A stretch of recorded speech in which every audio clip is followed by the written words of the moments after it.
আসসালামু আলাইকুম বন্ধুরা, কেমন আছেন সবাই? আশা করি সকলে অনেক বেশি ভালো আছেন। আজকে আরও একটি নতুন ভিডিওতে আপনাদের সবাইকে স্বাগতম জানাচ্ছি।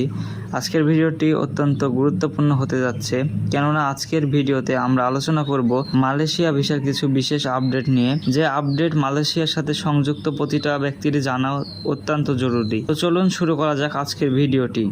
সিন্ডিকেটের দৌরাত্মে যারা গত বছর কলিং ভিসায় যেতে পারেননি তাদের জন্য বিশাল সুখবর। বাংলাদেশ সরকারের তথ্যের ভিত্তিতে জানা গেছে গত বছর প্রায় 17,000 কর্মী সিন্ডিকেটের দৌরাত্মের কারণে কলিং ভিসায় যেতে পারেননি। গত 15 মে বাংলাদেশ এবং মালয়েশিয়া জয়েন্ট ওয়ার্ক গ্রুপের মিটিংয়ের পরে জানা গেছে যে সেই 17,000 থেকে 8,000-এর মতো কর্মী গত 2 মাসের ভিতরে নেবে মালয়েশিয়া সরকার।